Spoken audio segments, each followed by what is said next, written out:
And of course, I have my usual suspects seated. But you know, the whole nation, and for that matter, the sports sector, is eagerly awaiting the presidential address for tomorrow.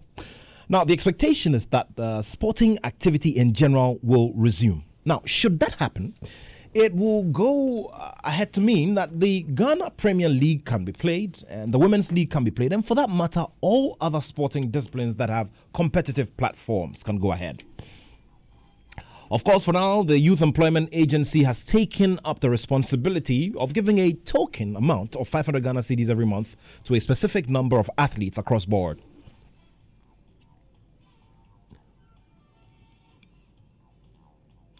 So as we throw the focus on the expected opening or approval for, sporting activity to resume, boxing is one of the disciplines that is yearning for an opening. Now, it is purely because, in the coming month, the undefeated Duke Mike of Ghana is going up against the WBO champion Real Casimero, and he is of Filipino birth. Now, it comes on the back of a double loss suffered by Ghana last year, because last year wrapped up without a world champion due to the losses that Isaac Dogbe and Richard Comey suffered. Now, by this announcement, the bout is scheduled for later next month, and it is very clear that Ghana sits on a very big opportunity for global relevance one more time in boxing. And secondly, the sport generally has suffered greatly on the local scene, just like others, because no promotion, was put together due to the partial lockdown and all the general restrictions that were, put in place.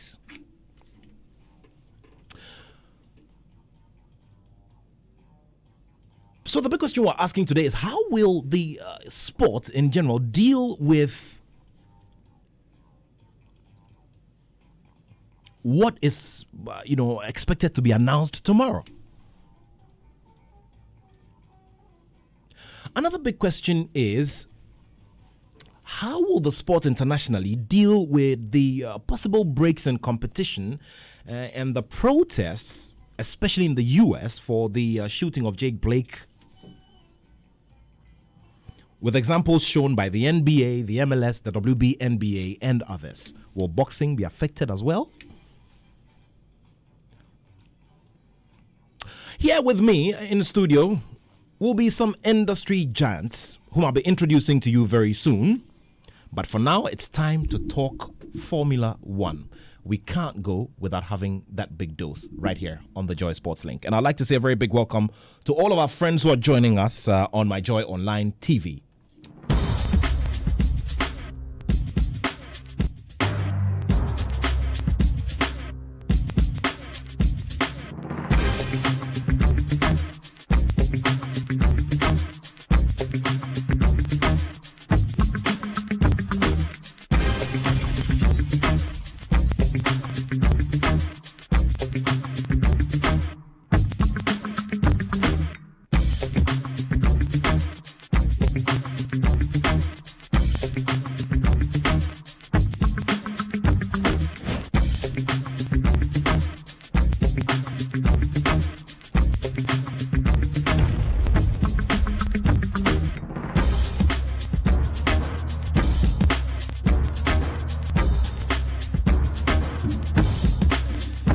Okay, so this is the instrumental for Smash Something. It's one of my favorites from the 2000s, and it's just apt when you're getting yourself ready for all of those tires that burn on the, on the tracks, and all the energy, strategizing and everything. The Belgian Grand Prix in focus here on your home of Formula One here on Joy 99.7 FM. Dr. Asantea Pea, who is the proud owner of Ni Okpoti and Na Oboshi, a BMW 3 Series and a BMW 7 Series. Oboshi is the, Miss K is also joining us, and hopefully Miss K will be making more appearances. I'm loving the colors already, Miss K. How are you doing? I'm very well, sir. Well, welcome. Good to see you here. And of course, Kwabna, how are you doing, my brother? I'm good. Okay, the sound system is still under control. The president should have announced, sound restrictions as well in cars. Hey, good to have all of you here. So let's get straight to the business now. As we build up to Belgium, Hamilton is showing great, signs already with the best time that he recorded in practice. Let's begin with you, Ms. K. Yes, he's back with a blast as usual. This I didn't watch the end of P3, but did he top the charts? Oh, fantastic. Okay, so we're expecting more magic. Spa obviously is a very different track in terms of downforce, in terms of their aerodynamic package, as well as the fact that Spa as well has very changeable weather. So, in one day you can have rain on one part of the track and absolutely dry on another part. There's so many different things that can happen, and there's, I think, a 60% chance of rain for the race. So it's shaping up to be a very, very tasty affair. Interesting stuff there. Doc, anything weird that you're expecting to happen? I mean, let's just measure it based on what we've seen, the kind of drama that we've seen, and, all the accidents and everything within the last 3 weeks. Let's limit ourselves to the 3 weeks. Based on that, expecting anything, because Ms. K has mentioned the fact that weather is going to play a very, very big role in seeing who emerges tops this weekend. Yes, it's going to be very interesting. But there's a sad element to the race. Oh, you. Why? Because the Ferraris are not performing. I mean, yeah. You cannot have Ferraris. We need them at the party. Sure. Yes. But nevertheless, the Red Bulls are very close to the Mercedes. And if it rains, we expect Max Verstappen to do his thing. And the way he is overdriving and not listening to his people, I think is going to cause a lot of chaos tomorrow. So it's going to be very, very And in third practice, he finished in fourth place. Verstappen? He did, but he was still not taking instructions. From his, he's as Nana was saying, he's overdriving the car. He's taking the car beyond its limits. But then again, it's Max Verstappen. I mean, for me, people are complaining. I am complaining, but I'm seeing the back in the day Lewis Hamilton. Even today, Lewis Hamilton's stubbornness in him, but Lewis has matured and he knows how to use his own capabilities when it comes to these things. But Max wants to be a champion, so. But I think Lewis was always listening to the car as well. Yeah, Lewis was listening to the car. Yeah, exactly. To the car, and this is the problem that we may have. Yeah, but where do we fit all of this in? Balancing, the listening with what you also think should be happening, like on the track. Well, I mean, the car is obviously all the cars have their different performance levels based on obviously how they're set up, their chassis, all that stuff. So if your engineers are constantly telling you that you need to, I mean, of course, as a driver, especially as Governor said, your aim is to win. You didn't go there to play, So they're going to be pushing as hard as they can. But if they're consistently telling you, and this is what, I don't know, over 6, I don't know how many laps is this? It's about 50 something. There you go. It's a long track. If you're overdoing it, and it's a hard track to do. It's a very heavy downforce track, so it could end in tears, but we'll see. I like that expression. Yeah.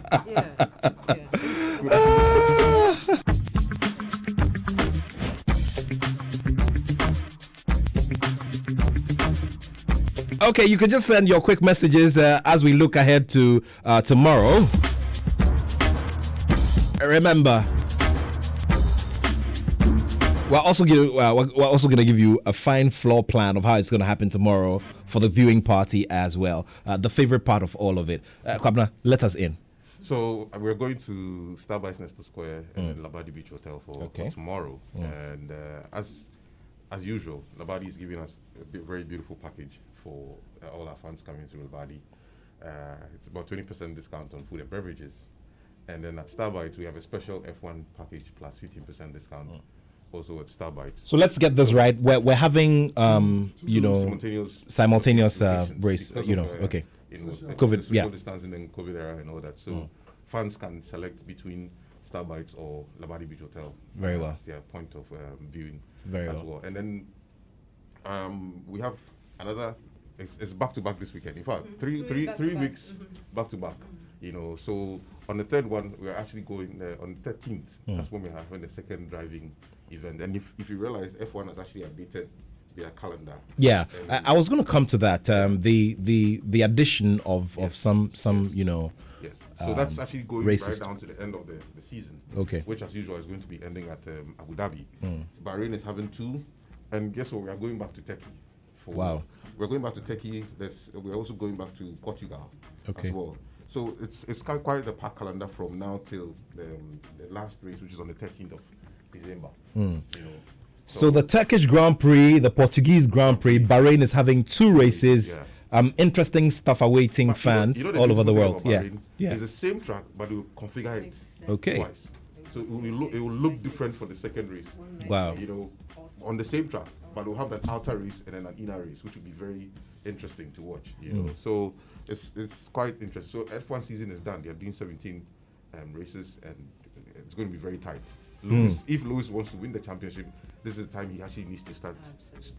Stretching. And they may allow spectators in the race. Yeah, even in Russia. I see. Russia is allowing spectators. It's about 30,000 spectators in Russia. And all of this to just give us an indication that, gradually the world is saying, look, this is the new normal. Let's, F1 is allowing 30,000 fans in Sochi. I see. Yeah. I see. But what's the plan based on what you've seen? Well, it's going to be very strict. All those COVID protocols are going to be very, very, very strict. From what I have read, the paddock and the pit walls are going to be off limits, closed off to any fan. So it's like they're going to create one lane for fans to enter the place, same lane to leave. No contact with drivers, nothing. So it's going to be very, very strict. But the thing is that F1 is one of those sports that have actually done well without fans, right? Because F1 is actually built for TV. Sure. You know, fans are a secondary part of it who are there. They add the additions to it, but it's built for TV. Without fans, all we want to know is the engines revving. Because truth is, sometimes I always keep saying to myself that, maybe we should all get into Dubai where they have these real taxis and everything. Just hang over the and just relax and be sipping your juice. Or in Doc's case, your green bottle. All right. For sure, don't be surprised if Doc ends up in Abu Dhabi. Okay. Don't be surprised. Well, that is all subject to tomorrow's. Look, tomorrow's speech will have record numbers. Anyway, so let's wrap it up with the expectations of the podium finishes and what order we're expecting. That's my favorite part. Doc, let's go to you. Lewis. Okay. Verstappen. Okay. Lewis, Verstappen, and Bottas. Okay, Kwabena. Yeah, I'll go with Lewis, Verstappen, and Bottas as well. But the thing is, from FP3, let's take a good look at the McLaren's and the Renault team. If there should be a rainfall of a sort, okay, let's just take a critical look at what they are doing. Because if you look at FP3, Ocon showed up, and he came second, which was amazing. So. Okay, Ms. K. I will agree with them. I'll go with Lewis, Verstappen, and Bottas. And also, I'm looking at a twist that may come from the racing points for me. Yeah. Okay, all right. Well, I don't know what you think. 0302216541. Well, we're going to open the phone lines later on, but 0244340437, 0244340437 is our WhatsApp line. All right, so I will catch you tomorrow. It's 2 venues. It's Nesta Square, Starbites, and Labadi Beach Hotel. Okay, so I'll catch all of you. Let's see if the predictions go right. Hopefully there'll be no accidents and no burst tires. It'll be fun. Yeah, sure. All right, Ms. K, thank you so much. Thank you, Doc, and thank you, Kwabena. All right, so it's time to talk some boxing here on the Joy Sports Link on Joy 99.7 FM. Once again, welcome to all of our friends who are joining us via my Joy Online TV. What's that? Coming out of the ghetto where the gunshot always the echo. You don't know? Hear the road boy cry. Oh, hey, Ujanku Bonnie. All I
By the history, 98% of Ghana's 10 boxing world champions in our history have won their titles away from here. So with that statistic, maybe something may be going in Duke Micah's favor as he goes up against John Real Casimero for the WBO bantamweight title. And of course, interestingly, in the build-up to Joseph Agbeko's conquest of the bantamweight division in the IBF, he played this song for his procession into the ring in one of his bouts, his build-up bouts or eliminators at the Azuma Nelson complex. I was there to cover. So here with me in the studio are celebrated and seasoned WBC international judge Attoh Edi Papo, who's seen it all in terms of scoring the bouts from the side of the ring. The biggest of them all, he's seen them. And it's always great to have his company and his knowledge and his expertise here on the panel. Also here with us is lecturer and broadcaster Muhammad Amin Lamte, who's also a ring announcer and also the host of Night of Total Boxing on GTV Sports Plus. He's soon to be, he's a soon-to-be sheikh, a learned gentleman of the Holy Book. Gentlemen, thank you so much for joining me in the studio. And of course, we're expecting Box Office Promotion CEO Alex Ntiamwa in the studio as well. Fine gentleman, the man who is responsible for pulling some of the biggest bouts in terms of appeal, attendance, value in the last 10 years here in Ghana. He'll be joining us as well for this discussion. Gentlemen, thank you so much for your time. It's great to see you. Thank you. It's a pleasure to have me on your program. Thank you very much. Always and good, a pleasure. Always great to have you as well. To have me on your program. Thank you. And Attoh is always looking, 34. When we got to the car park, yeah, and I parked first before he came. Yeah. And when I saw him, I was asking a lot of questions. Whether we can live to have such. Amen, we shall. It's amazing. When you see him, you can't tell whether he's 20 years, whether he's 25, and all that. But Attoh is such a wonderful personality. Sure. I'm happy to be here. Sure. I'm humbled by your talks. I'm really humbled. I think some of us need to work on our. And one of the secrets as well is coconut juice. Attoh Edi Papo replaces water with coconut juice. That is a story we'll tell later on. Yeah. But of course, we've also been joined by Alex Ntiamwa, one of the finest boxing promoters we've seen in Ghana in terms of his output. His designer. That is one thing about Alex. I want to know his designer. Yeah, so you have to catch us on My Joy Online TV. Especially for all of you who are joining us from other parts of the world. Welcome to the Joy Sports Link once again, gentlemen. It's good to have you here. Many people, in as much as we don't have an idea what the president will say tomorrow, are having some positive pinch that he may say, something, go and play sport. However, you have to play the sport within these rules and regulations. I don't know what your expectations are. Let me begin with you, Amin. Very well, the expectation is very high because, whatever that we may place on this issue, individuals have where they rely for their living. Okay. And there are people who rely on boxing to survive. I can't remember when I spoke to Alex some time ago, he gave me everything because he was like, there are people out there without boxing, they can live. And it is true. So these are the people that I sympathize with. And I hope that the president would open up the doors for us to be able to manage the situation. But for me, I think even before the president comes up, the issue is, what have we done? Because it's all about trying to understand the change. Yeah. You need to understand what is adoption. Sure. And then you also need to improvise. Sure. If the president is coming to tell us that, we can start boxing today, what are we going to do? The promoters, boxers, managers, trainers, spectators, stakeholders, everybody. Are we ready? That is the question. It's just like when there is a bout and the MC is asking, the crowd, are you ready? So are we ready? It's not about the president for me. It's about whether we are ready. Because I spoke to Alex some time ago. clearly seeing that when this COVID thing came about, Alex was able to sit down. He improvised, even looking at the angle of PPV. Even though we've never done that in Ghana, that is creativity. Great. So and before the president, let's hope that we are ready. Very well. And PPV is something that we want to explore here on this show. Okay. How the mechanics can work. The reason why Alex's input into this discussion becomes very, very important. Remember, you can send your messages. It's 0244 340 0244 340-437. Plus 233 is the prefix if you're outside of Ghana. And remember, you can follow us on all of our handles at Joy Sports GH on Instagram, Twitter, and on Facebook as well. Attoh, I remember very well that one of the key happenings, may not necessarily be positive, is the ban, the 6-month ban that was placed on, super welterweight champion, WBO Africa super welterweight champion, Patrick Alote. Now, recently, the Ghana Boxing Authority have lifted that ban and they have placed communication to that effect as well. But I remember very well that, when the time elapsed, I had a conversation with him on TV, and he spoke about the difficulties he's going through, and that sort of just mirrors what is generally happening with our young boxers. It's been tough. It is really, really tough for our boxers. I mean, we have guys out there. I mean, since the COVID stuff, came about, I do a lot of runnings around this Bukom area and the Choco area. Yeah. And when you see the boxers, you see that they're really distressed. I mean, these are guys who are really suffering, and they would really want to come back to boxing. I mean, if you check places like Canada, Europe, America, and a lot, they've managed to come back to boxing. What PBC, Dazen, Sky Sports, and sport, other sporting stations, they've really come back with some restrictions, So I believe we can do the same here. I mean, Joy Sports can also do something in this direction, just to have our guys busy. For a boxer to sit out there for a couple of months. Let me give this scenario. We have a boxer like Duke Maka who weighs about 118 pounds. Yeah. If you leave him out there doing nothing for a couple of months, he'll probably blow up to about 140, 150 pounds. Wow. And to shed that weight within a specific period of time becomes a challenge. Very big challenge. I suspected that Dogbe was doing same. Because I was in a program with his dad some time ago, and the dad was telling me Dogbe walks around 160, 168, but that is middleweight, super middleweight. I mean, it's just stating well to me at all. Because I think a boxer who climbs the ring at 122 pounds, that is super bantamweight, he should be walking comfortably around 138, 140 pounds when he's inactive. Yeah.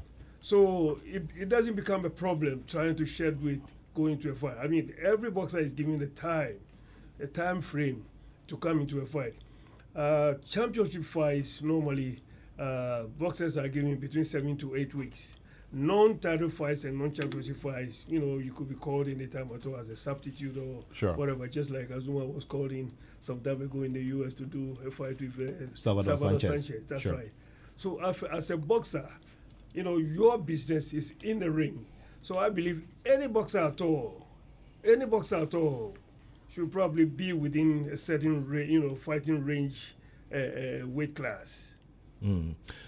If you just joined us, we're having a boxing discussion and looking at the opportunities that lie ahead in the coming month, as we also anticipate what will be said by the president. It could be that we maintain status quo, or something will change for the positive, as in we will start activity all over again. And of course, that will apply to all other sporting disciplines.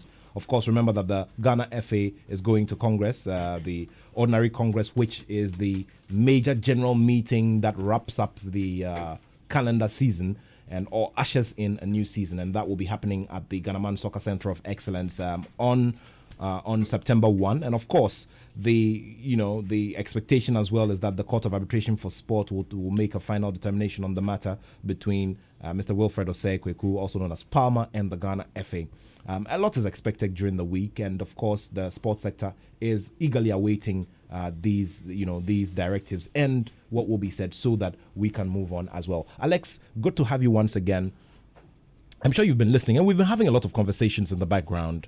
From your point of view as a promoter, I mean, give me, a fair idea of the kinds of losses that you have recorded. Everybody records losses. All of us here are operators within the industry, and we record our own losses. But yours is on a greater scale because you put the whole event together. Good afternoon, Nat. It's not been easy to be hit by this COVID pandemic because as a boxing promoter, you need to plan. Can you amplify your voice a bit? Thank you. As a boxing promoter, you need to plan ahead of your promotions. And if you could remember, the last time I had a show that supposed to have Michael Ansan against Kwe. Sharif Kwe. Yeah, we've had 2 installments already, and it's 1-1 on each side. So we needed a third one. Yeah. But we had an issue with Michael Ansan picking up an injury. Okay. On the leg, so we couldn't have that fight. So there was a reschedule for May 30th. Then there was this COVID thing, so we couldn't do that. With that show, I have some partners outside of which they are also bringing their boxers to be on the show, and also I've spoken to about 2 or 3 sponsors who are ready to come on board. And the fight the budget was around 180,000 Ghana cedis, of which I'm getting some good sponsorship from elsewhere. And so I can say it's a fight that a lot of people want to see. And with my calculation, I could make around 80,000 to 100,000 Ghana cedis out of that fight, sponsorship as well as maybe gate proceeds after paying everything. And and honoring your taxes as well. Yes, sure. Honoring the taxes as well. So, I've lost that kind of money. Apart from that, I have about 2 or 3 boxes that I am managing, and you can't say because of COVID you are not advancing monthly allowances. Yeah. And I spend about 1,000, not less than 1,000 a week for these guys. So you could see the kind of loss that I've gone through, and it has even affected my budget for family. So it's very, very hard.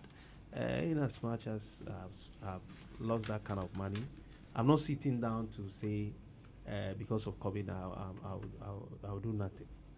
Still, I'm talking to some partners so that we can put up something together for September, because hopefully I believe the president may consider because if Trotro we should all go into fasting. If Trotro has been allowed to take full capacity as well as other businesses opened, I think with the same way we can observe the protocols for safety in this COVID era, and it's like we are now in the COVID area, so we have to live with the change.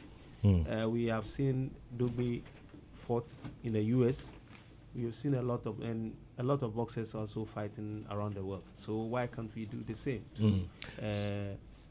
Adhere to that safety protocols, though boxing involve a crowd that to come and see. But we can limit it. If the venue is taking about 1,000, we can limit it to 1/4 of the venue, so that we can have the social distancing. We can put on the nose mask.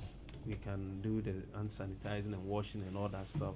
The protocols will be observed, and with that we can have we have had meetings with the GBA that has come out with safety protocol measures for promoters if government is to lift the ban on the promotion, and we are comfortable with it. We will be able to play within the limit. For me, I'm prepared for September 20th because that is a day that marks the 45th anniversary of Ghana having its first world title won by Mr.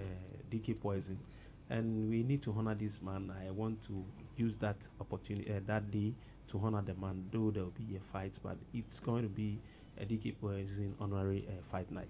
So I'm praying that this Sunday, the president, I mean, Lamte's eyes are closed. I don't know what kind of meditation he's doing. I mean, it's past 12. He's had his prayer already, midday prayer already. I don't know which other prayer, but you should add all of it because look, we all need the prayers at this point. Alex seems to be, I mean, infusing some sense of urgency and accuracy in me.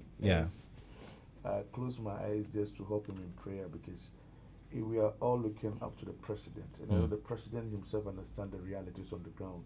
I quite remember there was some back and fro argument that came through some couple of days ago, and I even read something from one of the members of parliament and some, government officials who still believe that yes, football can come back. We must also look at our safety.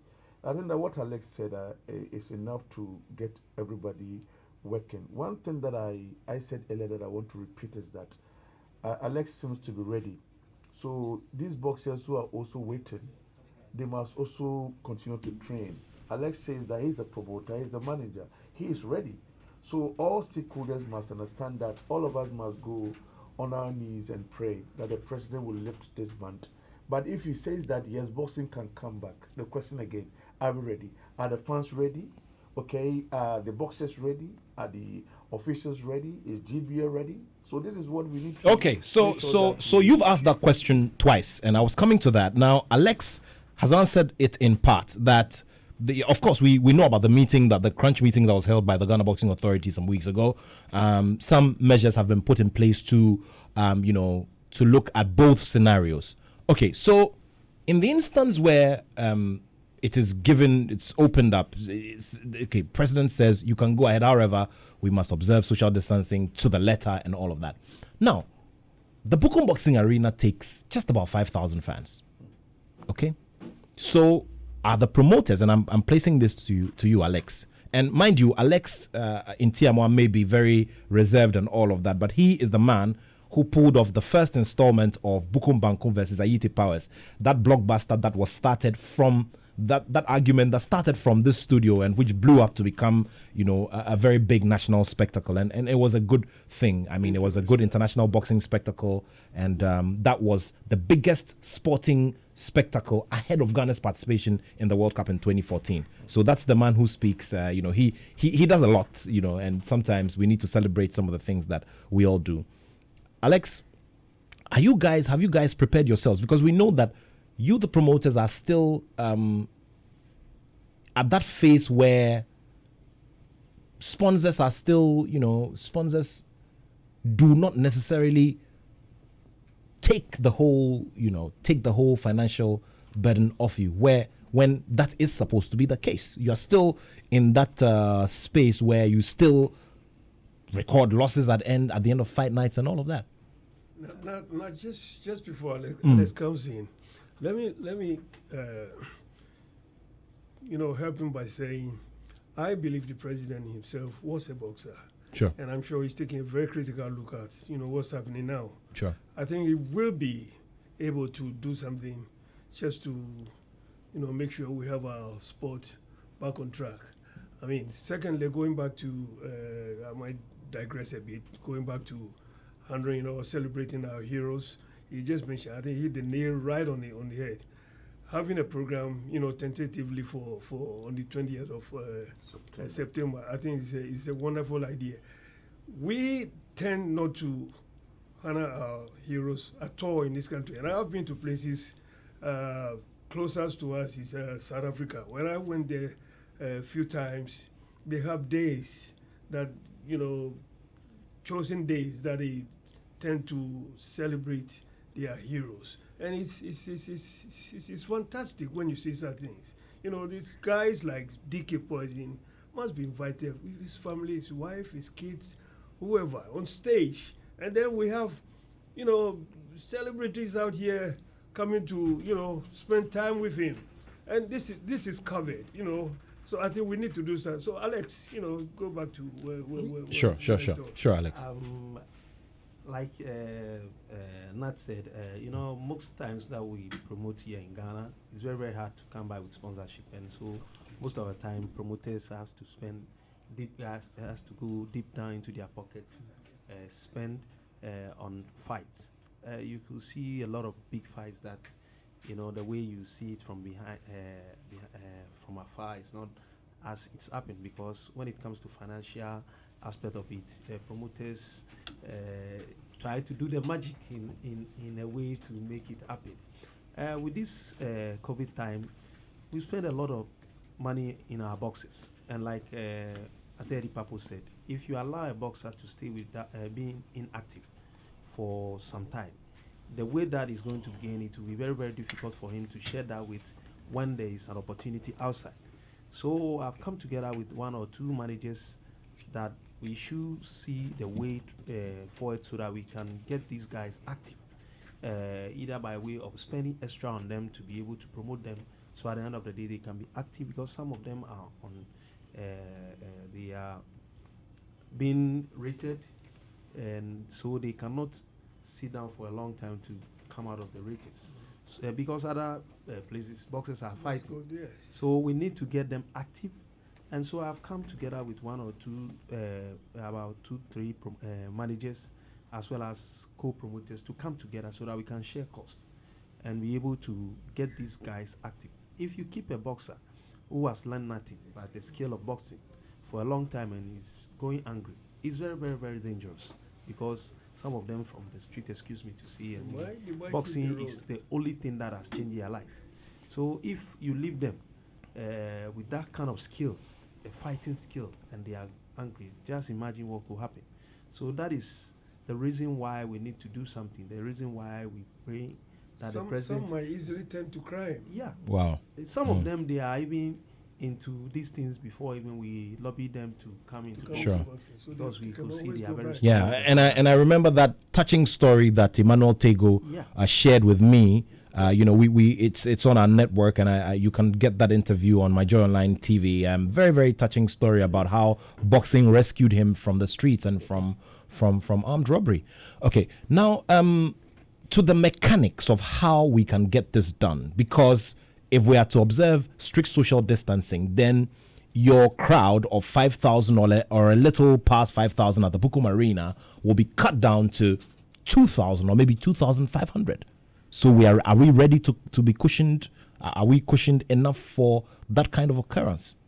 Actually, I've spoken to the facility owners of the Bukum Boxing Arena, because they also know we are in this COVID time, and if the facility is there without any activity, they will also record a very great loss of revenue. So I've spoken to them in a way to give us some discount in this COVID time, and by so doing we'll be able to manage the funds, because if I know the place takes about 5,000 or 4,000, and because of this COVID thing, I need to have tickets that can have about 1,000 people to access the place, so that we can at least practice the social distancing, because it's not only about getting your job done and getting some money into your pocket. Safety is one thing that we need to adhere at all times, and then without safety your money will be useless. So I'm very, very mindful of observing the safety protocols. I've prepared with Veronica buckets, sanitizers, and what have you, everything that we need to put in place. The only thing is that we need to talk to government in order to take the cost of the test of the boxers, because we need the boxers to test for COVID, because they are the only people that will be in the ring that will not put on PPEs, because boxing you cannot put on the nose mask and all that stuff. So they are the only people that are going to take the test, and so that is the only thing we will follow. Okay, so you are looking forward to government coming to help in that regard? Yes, because there is this voluntary testing there. People are testing, the government is the one taking the cost. So in this same way, because they are opening hopefully, what I have heard elsewhere, that they will be opening the borders soon, and they are taking into consideration of putting measures there that people, when they come, they have to be tested, and within some some minutes, or maybe within some hours, they will be able to detect whether they are COVID negative or positive. And if these things are being put in place and being a cost of government, why can't they do for boxing? Question then is, without the fans, putting fight nights together without the fans, just like we've seen the Top Ranks and others do in the US. So we produce purely for television and explore the PPV, pay-per-view format. In our case, we don't have television, so that's going to be a big problem. We don't have a cable system that allows us to do pay-per-view. That is correct. Okay. Joy might come our way to cushion us a bit. Probably you might improvise your system and let us have it on Joy Online, Joy pay-per-view. Okay. But I see the point is not about the PPV. I just listened to Alex. He presented a flamboyant proposal with regards to, trying to abide by the rules of the protocols and all that.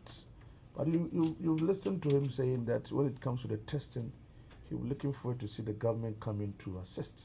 So now the question is, if government will not have the capacity to be part and parcel of this event, meaning that the event will not come off.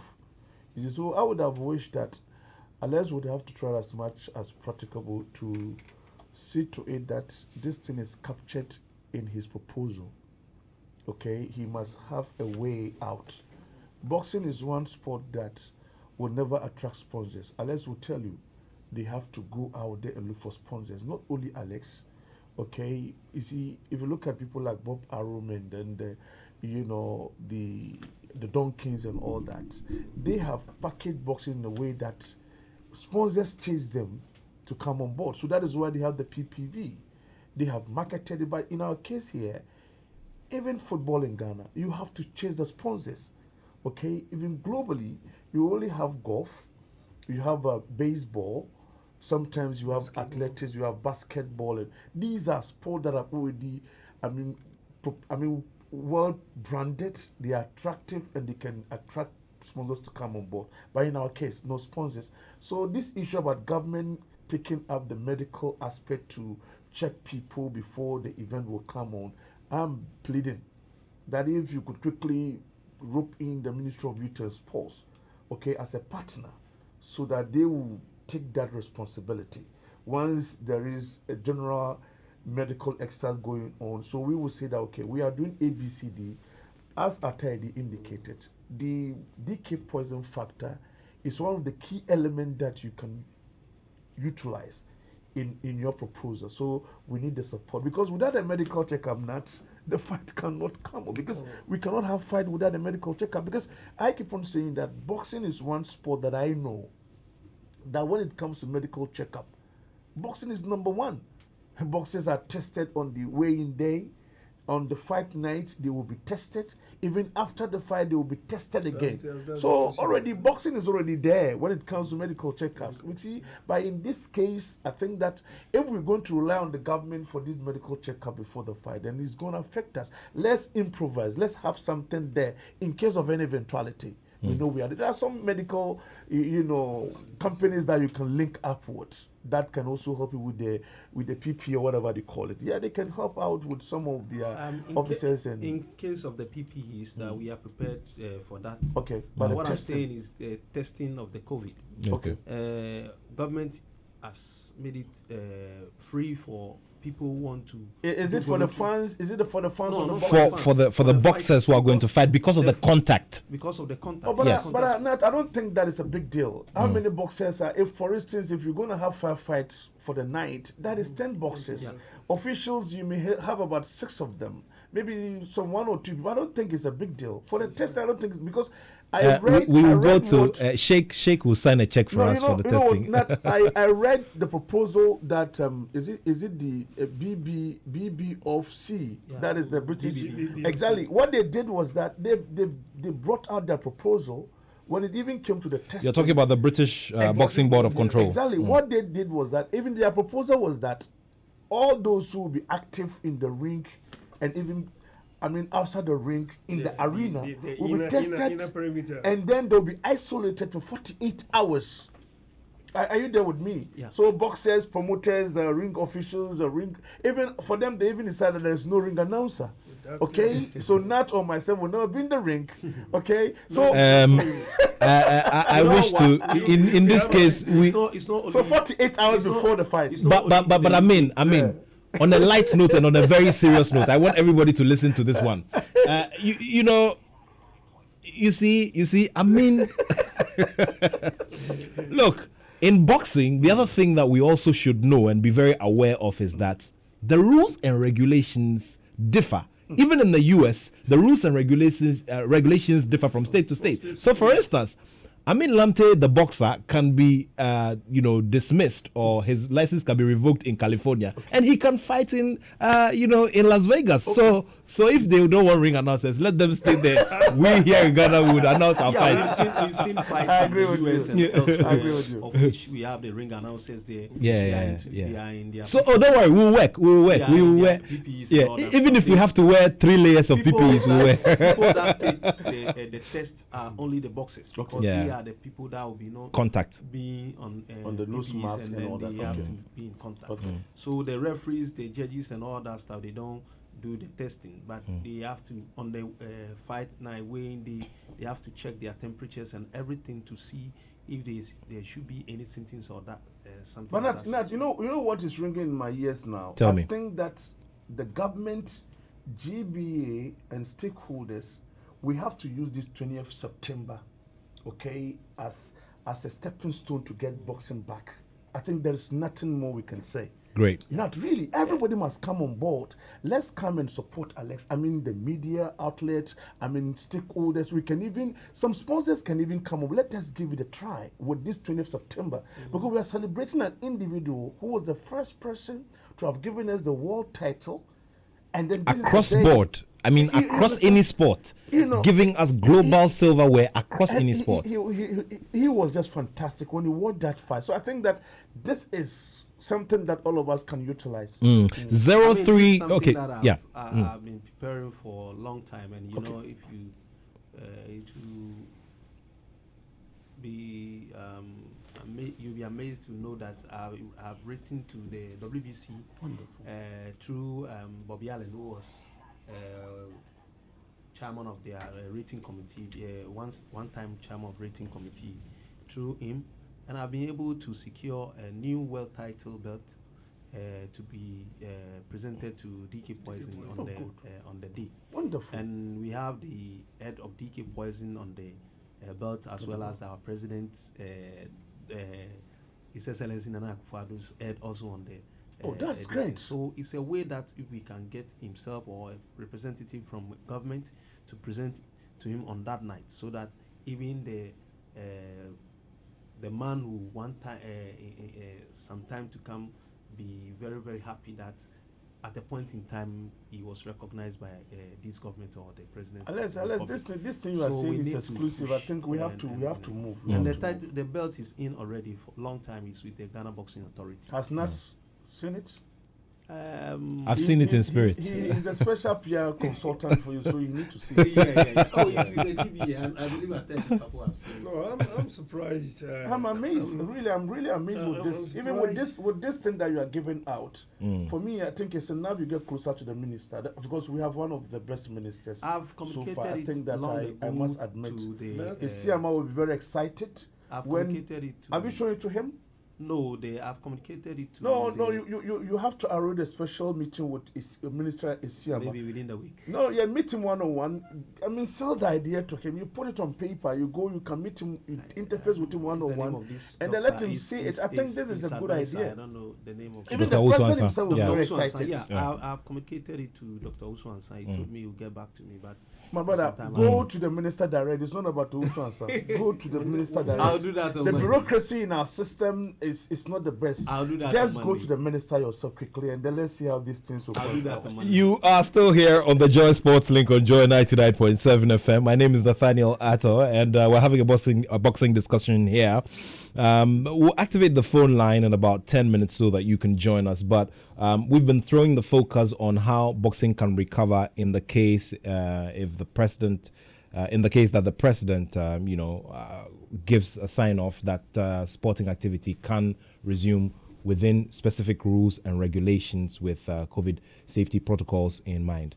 Send a message via +233 244 340 437 +233 244 340 437. And of course, here with me in studio, our celebrated promoter Alex Ntiamwa, CEO of Box Office Promotions, who has revealed that he's put together a special package in terms of celebrating Ghana's very first world champion, DK Poison. Also here with me, broadcaster, ring announcer, and lecturer Mohammed Amin Lamte. Also, WBC International Boxing Judge Atta Edi Papo, who heads the African Boxing Union's Ring Officials Council, and also is an executive member of the Ring Officials Council of the WBC. So, a packed resource that we have here this afternoon as we look at the issues. And of course, we want to throw the focus on the next major activity for Ghana internationally, which is Ghana's Duke Micah. He's undefeated. He's gone 24 fights undefeated, and he's looking forward to becoming Ghana's 11th boxing world champion. That bout happens in Connecticut on the 26th of September. Guys, Duke Micah has traveled a very long journey, and I'm very I'm drawn to the president's very first fight night as president of Ghana. I announced that fight night, and on the bill was three WBC international titles for Richard Comey, then a contender, Frederick Lawson, and Duke Micah. Eventually, Richard Comey became an IBF champion. He's lost the title. He's come back, and he wants to regain status quo. Let me begin with you, Amin. I mean, you have followed Duke Micah's career from his days as an amateur. What are your thoughts as he lands this big opportunity? I'm excited that you've mentioned these boxers, because these guys were on the same wavelength. They propelled themselves at the same time. I quite remember Duke Micah. That was 2012, and he became a pro. And I have penciled him down together with Richard Comey, together with Manu Planch, together with the other boxer that you've mentioned. What's the name? Frederick Lawson. Frederick Lawson. Yes. And many other boxers. I think Duke Micah, one thing about him that I admire so much is that his discipline, his commitment, his passion, and his seriousness. And this is somebody who is quite a bit educated. He speaks well, he writes well. So I really admire him. And he's one of the boxers who were very fortunate to have been to the United States on time. So now he has... When you say on time, what exactly do we mean here? On time is that, a lot of them would have to get there as and when they have the chance to fight. But he has been there for some time now. Okay, he's been there, he has now acclimatized, he sometimes get home and go back and all that. So for me, I think that he is right for the title. I think this fight that is going to fight, looking at his record and looking at his opponent, I'm overly excited. I'm highly optimistic. Look at the permutations. Look at where it's coming from. Because I think that he is 28 now. And if you look at the record, right from DK Poison to, I think Isaac Degbe is the youngest. He became the world champ, I think, at 25 or 24 thereabout. Duke is 28. So he was 23 at the time when he became 23. Yes, 23, he's now 25. He was the youngest. Yeah. So Duke Micah, he left here very, very young. Now he's 28. Age is catching up with him. So I know that he knows that this is really his time, and I believe that is going on, because I don't have any iota of doubt on that chap, because that chap is clinical, is technically gifted. He knows what to do at what time. I watched the videos of his opponent. Now that I can tell you, with the permutations and with all that I have done regards to analysis, Duke Micah is going to win. He's going to give us another world title. Atta Edi Papo, you have judged big bouts. From Derek Chisora through to the Klitschko's and all of that. Andrew Golota, all of these people. Now Atta Edi, in situations like these, where we have a similar situation where a Ghanaian boxer is going up against, a boxer who is preferred by the system there in the U.S. I mean, John Real Casimiro is of Filipino origin. However, he is likely to attract more of the Mexican population in terms of the following and the appeal as against Duke Micah. So what then does he need to do in this circumstance to get it right? Yeah, Nat, I think Duke ought not to be complacent going to this fight. I mean, I've known Duke as well since he was a juvenile boxer. You know, metamorphosizing into amateur and then into the professional ranks. He's one of those guys, a typical Bukum guy. You know, when I talk about typical Bukum guy, I didn't really understand. I mean, talk about boxing in Ghana, we all know. You know, all the guys come from Bukum and Choko. He's that type of guy. I mean, I don't want him to be complacent. I've seen Casimiro at ringside doing one of my fights. I mean, I wasn't doing his fight, but I've seen him. And the sort of destructive prowess the guy carries. Yeah, with a very sharp left. Very sharp. I'm not saying we're going to lose the fight or something. I'm giving Duke a 50-50 chance. Okay. There's one boxer too that I have actually officiated on his fight. I mean, he's called something Tete from the South Africa. Zulani Tete. Zulani. Very good boxer. Sure. If this guy was able to put him away, I think we have a problem. Sure. So we should be very cautious going into this fight. We shouldn't be complacent at all. I mean, Duke has always been comfortable in his weight class. I mean, the bantamweight 118 pounds weight class. Whereas this guy has come all the way from flyweight. Yes. He might have a problem with his bones. When I talk about, I think you understand what I'm saying. Rose from flyweight. From flyweight as well, yeah. But he's been comfortable there at the bantamweight for quite some time. So I think we should approach this fight cautiously. I mean, it's not a done deal until the deal is done. Alex, I mean, you've also seen him at very close range. He grew up, at the Bronx gym with Lawrence Kaoloko. Went through the ranks, became a WBC international champion. I mean, fought at the Olympics and all of that. He's been through the mill, and I mean, the essence of this whole preparation is to stand up at a time like this when you are supposed to stand up, isn't it? Yeah, like Attoh Papu said, I've had an opportunity, not live watching Casimiro, but I've seen one or two of his fights. The fact that he was able to destroy this Zulani Tete, it means he's a very, very good boxer to watch. But Duke Micah has been preparing long time to have this kind of opportunity, and I believe he's not going to mess up with that kind of an opportunity being presented to him. But then and again, like Attoh Papu said, we should approach these fights with all the cautions that we need to do. He shouldn't be complacent about going to the fire like he'll be, because it's been some time now that we've not seen Duke Micah being active. The last time he fought him was last year. It was in July. He fought in and July. I believe the guy has made some fight before even coming back into this fight. So it's something that we need to. But I believe that even with this COVID time and all that stuff, Duke is been preparing all the time. He's preparing himself because he believes there will be. I quite remember last year or two, I had a call from one of my partners who had wanted to give Duke this kind of opportunity when he was with Jacob Swenis. So I gave them the contact as well as Amumedia Cruz contact for them to talk to them. So it's something that they are also watching Duke Micah from afar a long time. So they are prepared well. So Duke ought to prepare very well for this fight. No, but he had his last fight last in November. So if you are to put that into context, meaning that Duke would have to be ahead of him in terms. But I watched that fight, against the South African.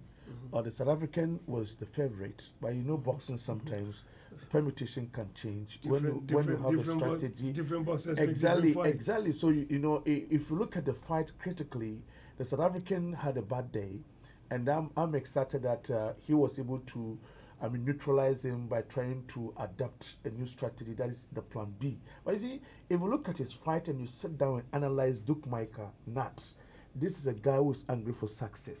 This is a guy who was in the same vessel with Richard Comey, and Comey won the title. He became more angrier. Now that the chance has come and there is some time for him to prepare, when we are not in normal times, I believe that, look, to all intents and purposes, Duke is going to give us the next title. And Duke is working with a promoter who has had some very good history with Ghanaian boxers. I'm talking about Lou DiBella of DiBella Entertainment. Now, Lou DiBella, I met Lou DiBella in New York during the period when he was promoting Ikwate, during his comeback, his very much talked about comeback. I remember that I covered that comeback very extensively. And at a certain point as well, he worked with Joshua Clottey, who eventually became an IBF champion.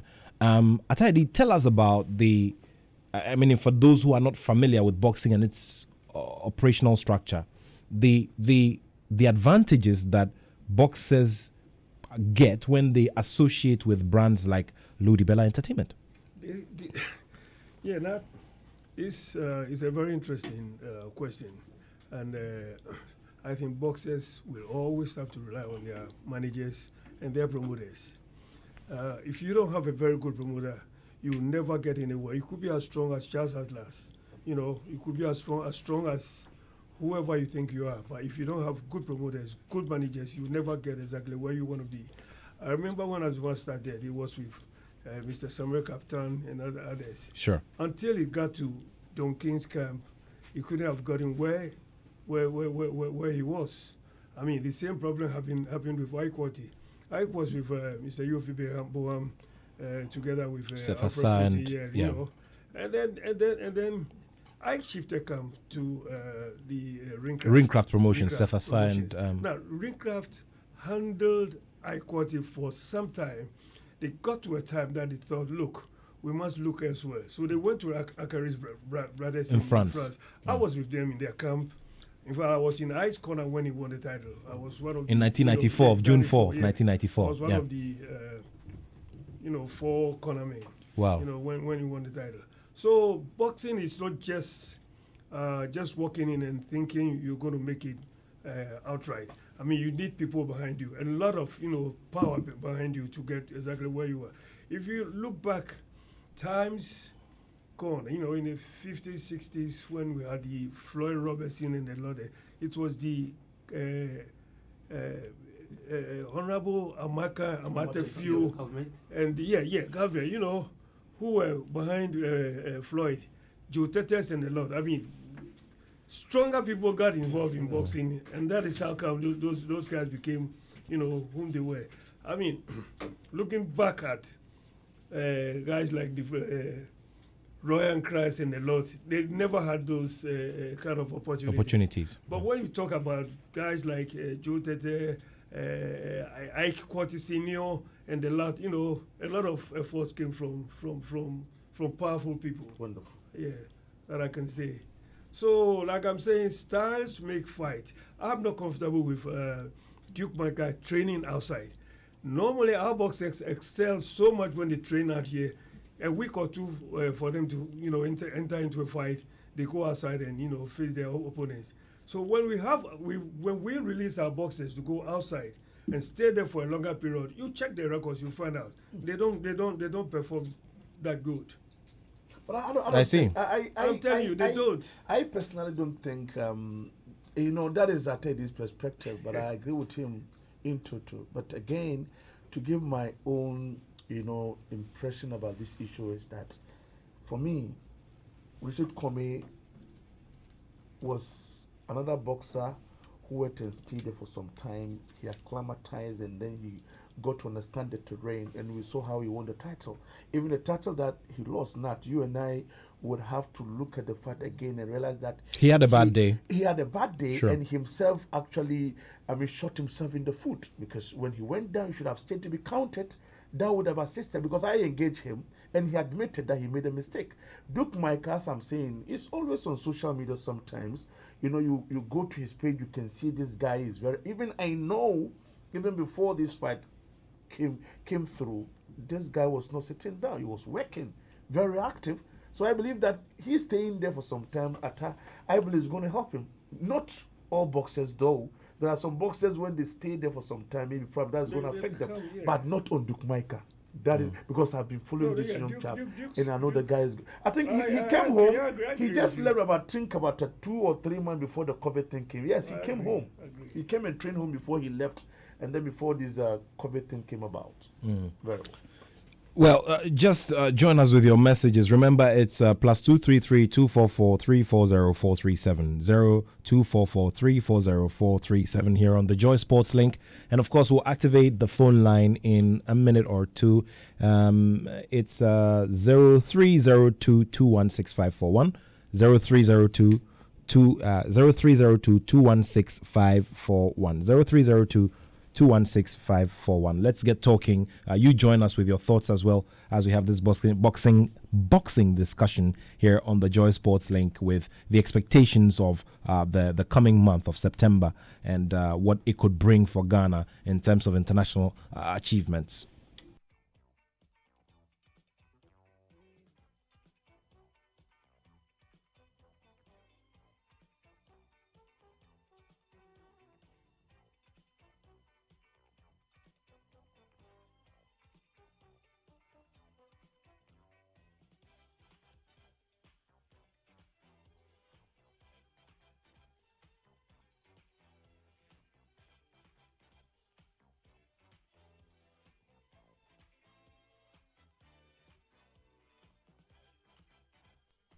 Of course, when Ghanaian boxers are going into these big, battles, we while we look at the quality that the Ghanaian boxer is sending across, we also take a look at the kind of possible brick wall that the opponent is posing or is placing between the Ghanaian boxer and the title.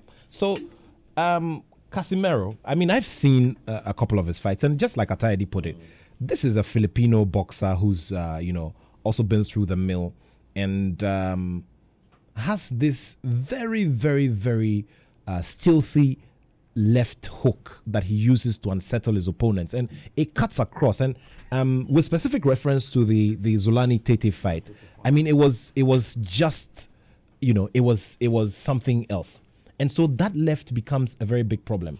But people also argue that, look, Duke Micah is over and above all of these opponents that Casimero has fought. There's no boxer who has any, if you like, high point. If you look at Duke Micah, he's a clinical boxer. Is having durability. Is very credible. He has a very, strong chin and all that. Because Duke Micah, I can't remember the last time I watched any fight of his that he has been pummeled to submission to see any bruises on his face and all that. He has a very exactly. Yeah. So having a very strong chin.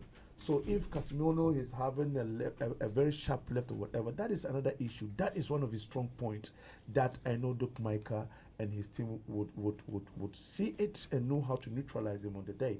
Yes, for me, I think one influence that is going to come on board with is coming from Philippines. That is where Man Pacquiao is coming from. Of course. Most of them are going to rely on the influence of Man Pacquiao. For me, I think that is what is going to scare Duke Micah. On the day, yes, to all intents and purposes, both boxers are good, they are durable, they are credible, but Duke Micah is angrier. Gentlemen, I want to talk about support. Support when it is needed most. Now, this fight is going to be staged in Connecticut, okay? If it were in New York, it would have been a slightly different story because there's a very big population in the Bronx, Queens and other places in Manhattan and all of that when it comes to, New York.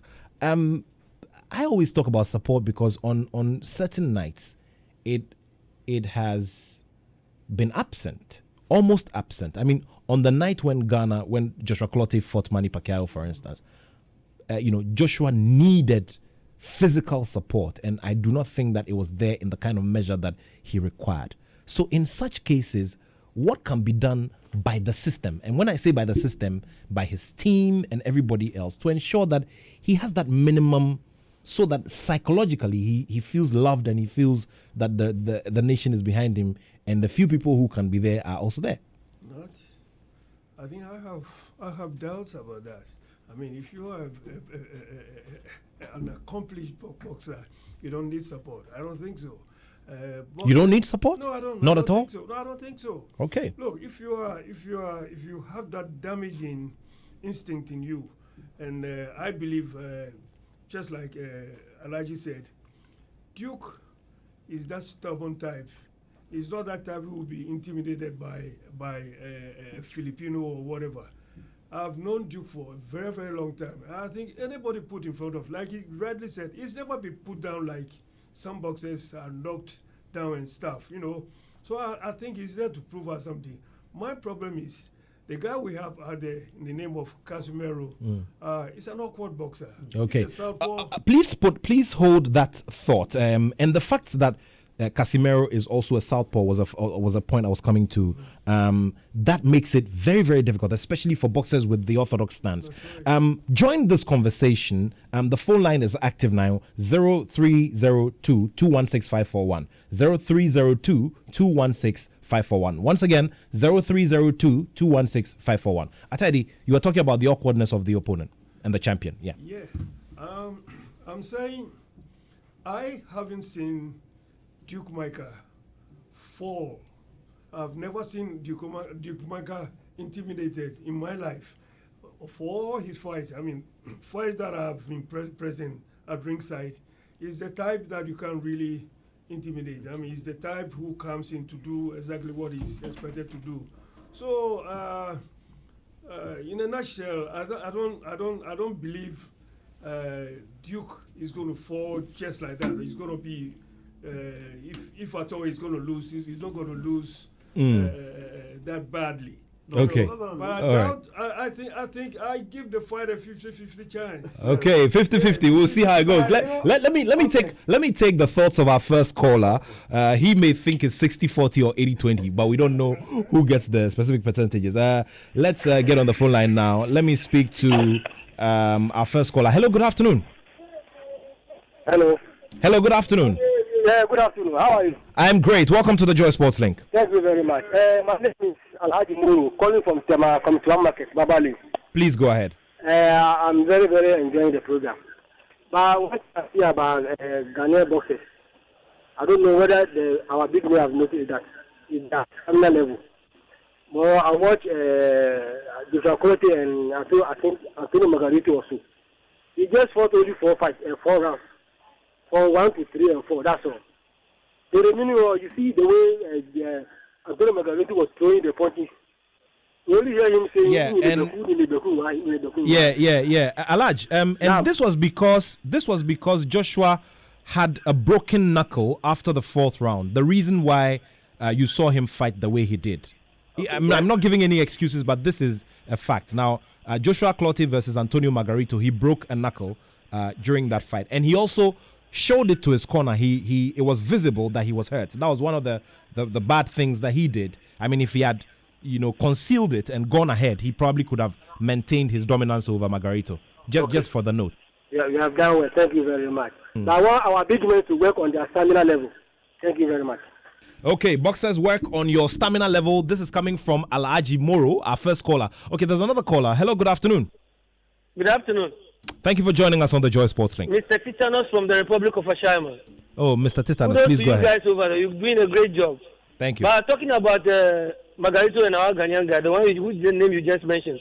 Joshua Clottey. Thank you. You said if he had concealed it, he would have, what? Is it to say he will go on and win? What if he goes on and it comes up to hurt him? Will he then go blaming himself for not showing it up? Okay, let me explain to you, please. Now, Joshua Clottey versus Miguel Cotto, okay? there was a similar problem, and there was an accidental headbutt. Okay. And even this was seen. I mean, we could see the blood oozing from the cut. Okay. But, Cotto went ahead and won the fight and dominated Joshua Clottey. All I'm just saying is that Joshua started that bout very well, just like our first caller said. So it didn't end well. And look, and another example with Ghanaian reference as well, and with Ghanaian association. Okay. The bout that Emmanuel Navarrete fought against Isaac Dogbe. I was there. I covered that bout in Arizona. I was the only Ghanaian. Yes, I was the only Ghanaian journalist to cover that bout. I know you will be there. Now, what happened as well was that by the 11th round, Emmanuel Navarrete had a broken knuckle, and this was a problem he had.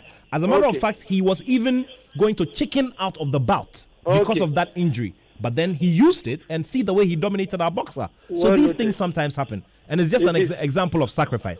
I understood, but let me come in with this. Duke Micah, with the fight is about taking. I think I will give him 65-35 as a Ghanaian.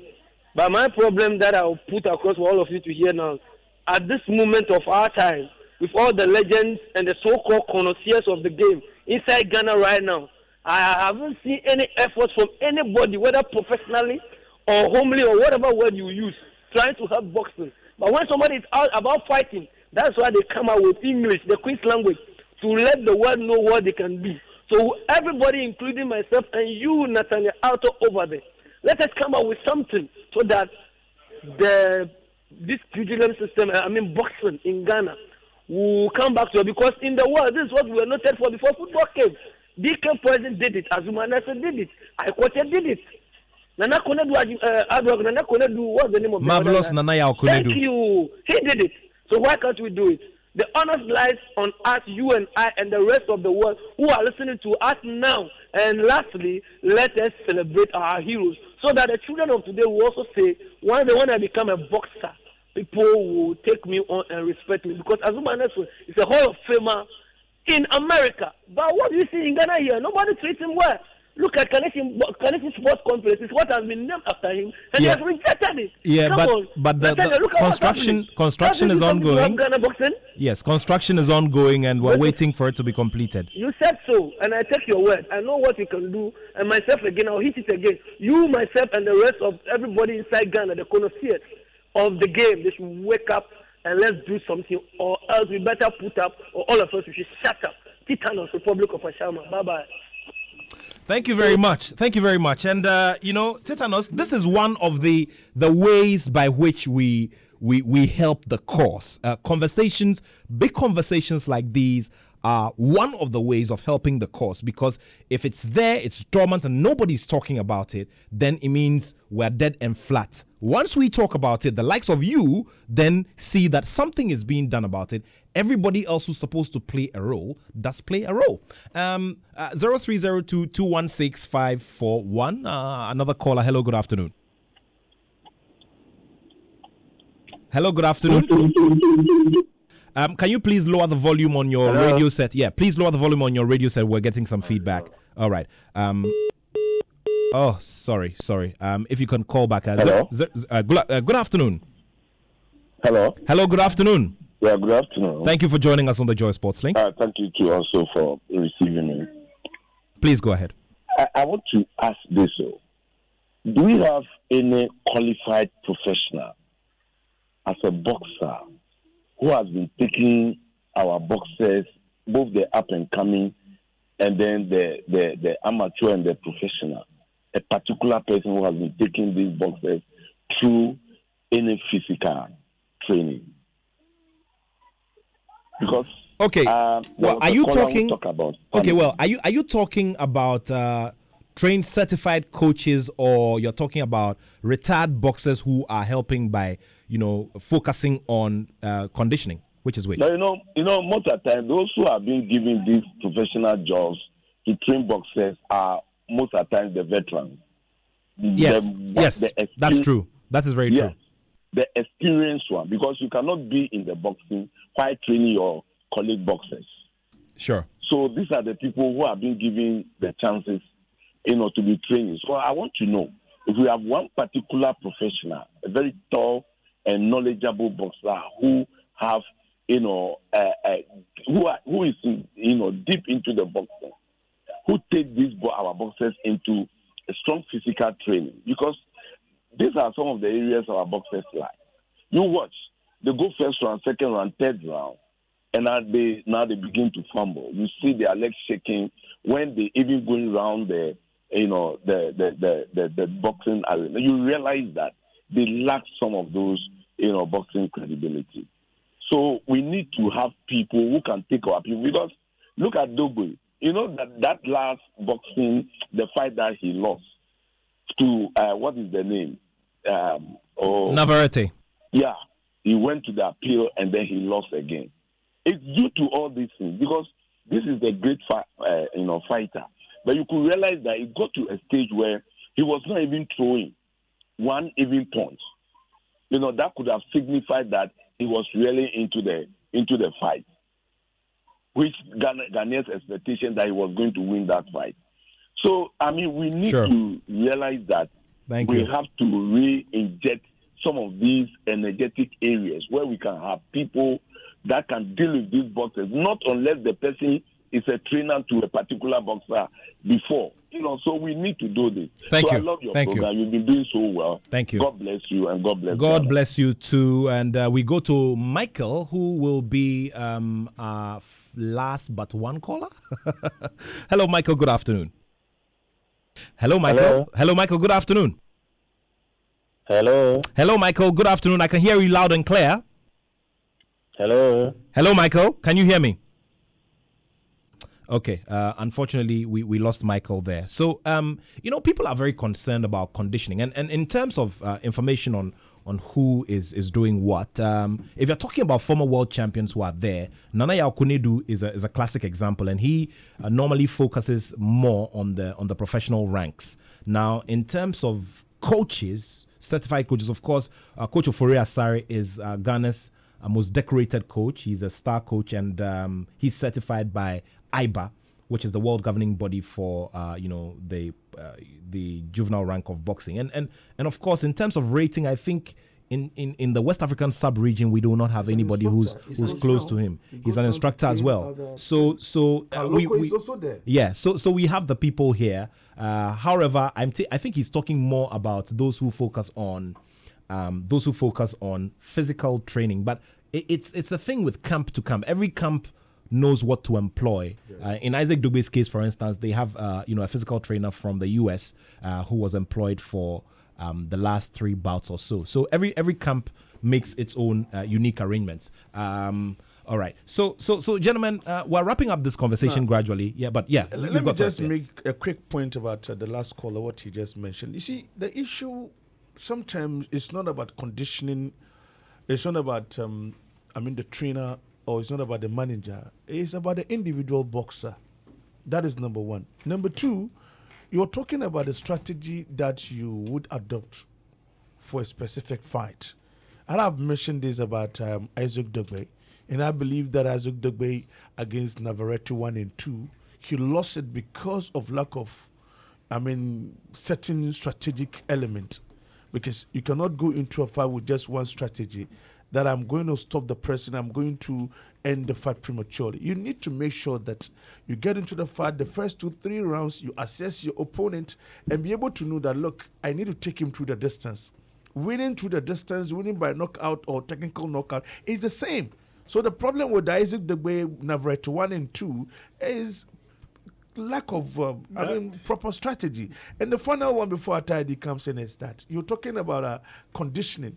Most of our boxers are well conditioned, but you see, you get to a fight, just one punch, not one punch can daze you, hypnotize you, and somebody would think that you are not fit. You are fit, but it's the punch, because they can hit your body, they can hit your stomach, and that will end everything, regardless of your stamina. You go off. So I think that Duke Micah, I wish him the best of all.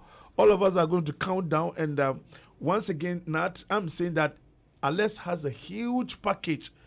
mouth-watering that everybody must come on board. We hope that the president, let's just go and talk to your lobbyists and then let's see how best the president will come out and say that let's get boxing back.